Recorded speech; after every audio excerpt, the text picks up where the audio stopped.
ഒരു പാൻ അടുപ്പത്തേക്ക് വെച്ച് ചൂടായ പാനിലേക്ക് 2 ടീസ്പൂൺ നെയ്യാണ് ഒഴിച്ചു കൊടുക്കുന്നത്.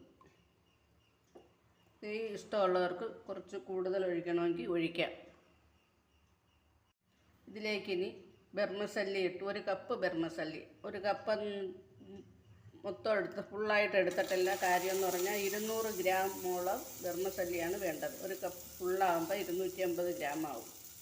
ഇതുപോലെ ഒരു ബൗള് ഫുള്ളാകുമ്പോഴത്തേക്ക് 250 ഗ്രാം കിട്ടും. അപ്പോൾ നമുക്കിവിടെ 200 ഗ്രാം ബർമസല്ലിയാണ് എടുത്തിരിക്കുന്നത്. ഇതിനി ഒന്ന് ചുമന്ന് മൂക്കുമ്പോഴത്തേക്ക് ബ്രൗൺ നിറം ആകുന്നത് വരെ ഒന്ന് ഇളക്കി കൊടുക്കാം. ഞാൻ കുഴകുഴായിരിക്കുന്നതെന്ന് പറഞ്ഞാൽ ഞാൻ കഴുകി വെച്ചിരുന്നു.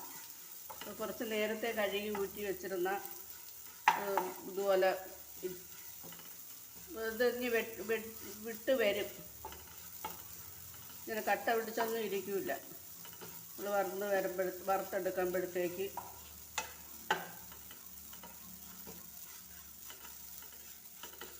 അപ്പോൾ നമ്മളെ ബർമസല്ലി ഇവിടെ നന്നായി മൂത്ത് വന്നിട്ടുണ്ട്. ബ്രൗൺ നിറമൊക്കെ ആയിട്ട് പൊട്ടിത്തെറിക്കാനും തുടങ്ങിയിട്ടുണ്ട്. അപ്പോൾ പാകമായെന്നാണ് അതിൻ്റെ അർത്ഥം. അപ്പോൾ 1 കപ്പ് പഞ്ചസാരയാണ് ഇവിടെ നമുക്ക് വേണ്ടത്. ഞാൻ 1/2 കപ്പേ എടുത്തിട്ടുള്ളൂ.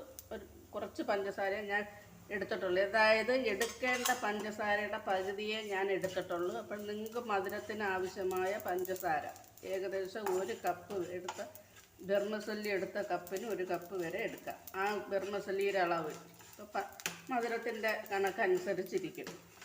അപ്പോൾ ഇത് നല്ലതുപോലെ ബ്രൗൺ നിറമായി പഞ്ചസാരയൊക്കെ ഇതിനകത്ത് നല്ലതുപോലെ യോജിച്ച് വന്നിട്ടുണ്ട്. ഇവിടെ ഇത് ചെയ്യുന്നതെന്ന് പറഞ്ഞാൽ 1/2 കപ്പ് വെള്ളം.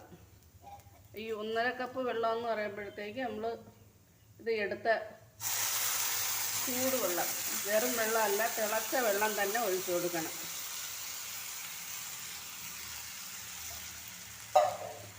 ചൂടായതുകൊണ്ട് നല്ലതുപോലെ ഇളക്കാൻ വയ്യ, കൈ പൊള്ളുന്നുണ്ട്. അതുകൊണ്ട് ആ 1/2 കപ്പ് എന്നുള്ള ഏകദേശം 1 രൂപം വെച്ച് 1/2 കപ്പ് വെള്ളം ഇതിനകത്ത് ഒഴിച്ചിട്ടുണ്ട്. ഇതിനി ഇങ്ങനെ ഇളക്കി എടുക്കാം. ഞാൻ ഇതിലേക്ക് ഏലക്കാപ്പൊടിയാണ് ചേർക്കുന്നത്.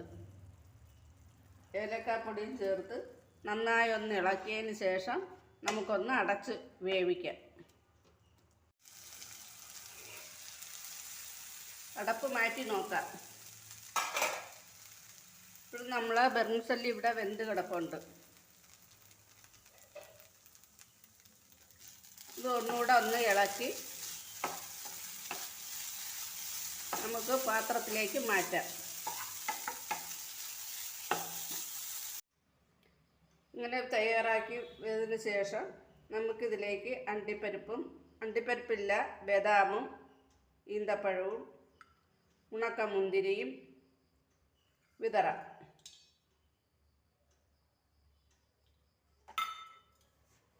ഇനി ഇത് ഉപയോഗിക്കാം. കുട്ടികൾക്ക് വളരെയധികം ഇഷ്ടപ്പെട്ടൊരു പലഹാരമാണ്.